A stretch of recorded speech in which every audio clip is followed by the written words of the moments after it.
Hi guys, Cinematic Recapped here. Before we start, warning. Spoilers ahead. Today, I'm gonna explain an American drama movie, called The Unforgivable. In a prison, Ruth Slater is released after serving a 20-year sentence for murdering a sheriff who came to evict her and her 5-year-old sister, Katie. At that time, she lived with her little sister after their father died by suicide. She then meets with her parole officer, Vincent, who discusses the conditions of her release and reminds her not to repeat her crimes. At the same day, Katie, who has been raised by an adoptive family, does not consciously remember Ruth anymore.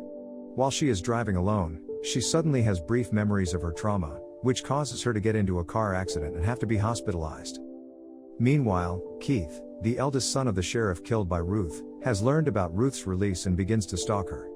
After that, Vincent drives Ruth to her new place of residence, where every Tuesday they have to meet so that Vincent can make a report on her behavior. After getting out of the car, Ruth enters the apartment, which looked very chaotic. She is escorted by the owner of the apartment to her room while being explained about the rules. In that room, she will live by the 3 women who will become her roommates later. However, they looked very cynical towards Ruth as she introduces herself. At a factory, Keith tells his younger brother, Stephen, where Ruth lives and where she works. He initially wants to plot revenge, but Stephen feels they do not need to because Ruth had received the punishment she deserved. He also does not want to get into any more trouble as he has a family to take care of. Returning to Katie, she wakes up in a hospital and is surrounded by her adoptive father and sister, Michael and Emily. Michael then exits the treatment room to find his wife, Rachel, in the waiting room. They talk about Katie's earlier accident and worry that it happened because her memories might somehow realize that Ruth has been released. It is also revealed that Katie's adoptive parents have found out that Ruth is her real sister, but they have been hiding it all along and do not want to tell Katie about it. Whatever the reason, the two finally agree that they were right to hide the truth from Katie for her own good. That night, Ruth receives a phone call from someone who says she is a cop killer. Hearing this, she responds by hanging up the phone and immediately returns to her room. However, she is surprised to find one of her roommates rummaging her personal belongings. Therefore, Ruth attacks the woman and forces her to leave the room, while recovering an old photo of Katie. The next day, Ruth wakes up in her bunk bed and her mind drifts back to her past. In a flashback, the bank employees come to her house to take over the house. Luckily, a sheriff comes to pacify both sides, but in the end, he ends up dying at the house after someone killed him. Ruth then starts working at the fish packaging factory and is placed in a room with her new co-workers. After returning from work, she goes to the public library to find information about her younger sister. Shortly after, she instead comes across an article reporting the sale of her old house, where all her memories with her sister took place there. Thus, she decides to visit the house while experiencing her memories of Katie on her journey. When she arrives at the house, she remembers the incident vividly as the sheriff offered her and Katie shelter at his home. However, Ruth continued to turn down the offer because she knew that Katie would be taken from her. On the other side, her former home is now fully renovated and is occupied by John and Liz, along with their 2 sons. Liz notices Ruth outside and asks her husband to investigate Ruth, who is staring at their house. When John asks her if she is a neighbor, Ruth lies by saying that she did some work on the house. Because of this, he invites her inside to see the renovations and introduces her to his family. Since she can no longer compose herself with all the memories in the house, Ruth leaves the house for no apparent reason. John, feeling sympathetic, offers her a ride to the bus stop. Along the way, they share stories about each other's lives.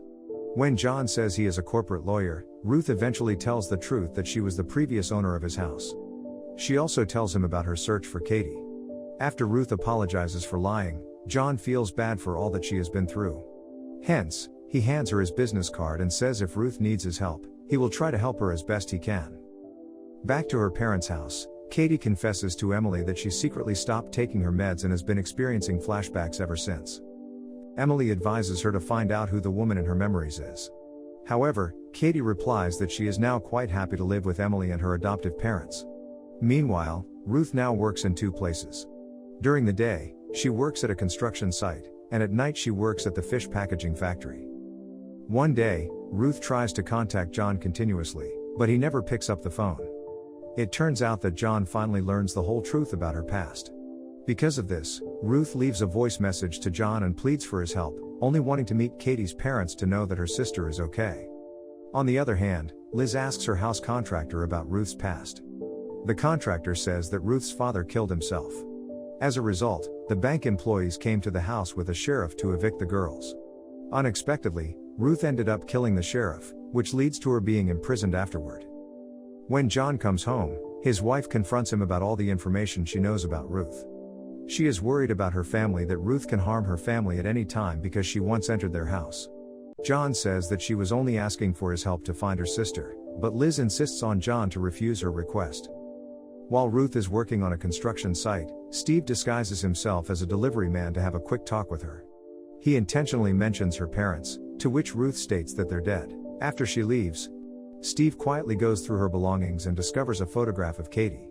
Therefore, he meets Keith and finally agrees to take revenge against Ruth for ruining their family. At the same time, Ruth meets Vincent somewhere to make her report. He alludes to Ruth about her intention to seek a lawyer to find her sister.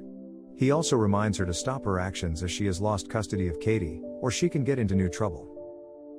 Meanwhile, Michael receives a letter from John, who is now representing Ruth. After reading the letter, he calls his wife to discuss John's request to have a meeting with them. Michael initially believes that the two of them has legally adopted Katie.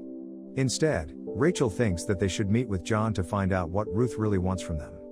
Unbeknownst to them, Emily also overhears her parents talking about Ruth. At work, Ruth begins to open up and form a friendship with one of her co-workers, Blake. She then admits that she was recently released from prison for murdering a sheriff. Because of that, Blake is taken aback and his expression suddenly changes, making their lunch awkward. With that, Ruth quickly says goodbye and leaves Blake alone, feeling disappointed. Later, when she is just about to receive a call from John, a worker suddenly attacks her from behind after learning that Ruth was a cop killer. She does not retaliate at all but stares at Blake, who she suspects had leaked her secret earlier to the woman. After work, Ruth meets Vincent, who tells her a message from John that Katie's parents want to see her, giving her some hope.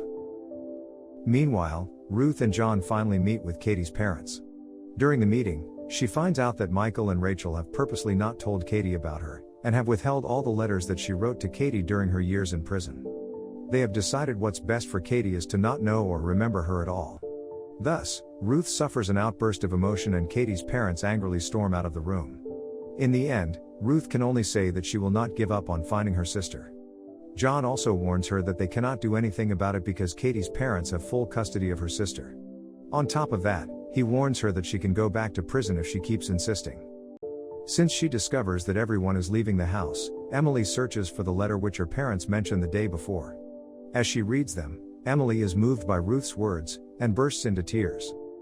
After all the things she did to meet her sister failed, Ruth is very frustrated while ruining all the work she has made before. Long story short, Blake approaches her to apologize for what he did. He then reveals that he had also recently been released from prison. On her way home, Ruth suddenly receives a call from Emily, saying that she has read all of her letters and wants to arrange a meeting with her. When Ruth wants to see Emily the next day, Steve stalks her and follows her from a distance. Emily meets Ruth in a botanical park while she recalls Katie's childhood. At the end of their meeting, Emily informs her that Katie will have a rehearsal at a local auditorium later that day. As a result, Ruth tries to call John to ask what he thinks about approaching Katie later. Since John does not pick up her call, she rushes to his office only to find that John has gone out of town. As Emily returns home, Steve stalks her, thinking that Emily is Ruth's younger sister he has been looking for all along. After that, he returns home and comforts his crying baby. However, he also catches his brother in bed with his wife and beats him in anger. Motivated by anger, he heads to his mother's house to get his father's gun and becomes more insistent on the idea of revenge. Soon, Ruth frantically makes her way to John's house, but she is instead approached by a furious Liz who tells her to leave. With no other choice, Ruth finally tells her what really happened the day the sheriff died. Through flashbacks, it is revealed that it was the 5-year-old Katie who had actually fired the shot that killed the sheriff, but Ruth took the blame to protect her. Learning the truth, Liz feels sympathetic towards Ruth and drives her to the recital. Once there, she suddenly receives a phone call from Steve, who tells her that he has kidnapped Katie and threatens her to come to where they are, before he shoots her head. She then asks Liz to drive her to the location while telling her that somebody has kidnapped Katie. Because of this, Liz calls the authorities as Ruth goes inside. When Ruth meets Steve inside a storage room, she finds out that the girl is actually Emily, who is begging for her life.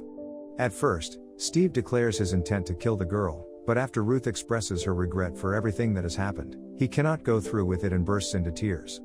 Therefore, Ruth uses the opportunity to help Emily out of the room. Outside, the authorities have arrived and immediately surround the storage room. Ruth then turns herself into the police and Steve is also arrested while Emily is being rescued. At the recital, Michael and Rachel are very shocked after receiving a report that their daughter has just been kidnapped by Steve. A few moments later, Vincent also arrives at the scene, so Ruth is released into his custody. As Ruth begins to walk away with him, she notices that Emily's parents and Katie have also come to the scene to pick up Emily. Katie then walks slowly towards her and hugs her in the end, indicating that she has finally found the missing piece of her memories. Subscribe to watch more videos like this, turn on notifications, and leave a like to help the channel out. Thank you for watching.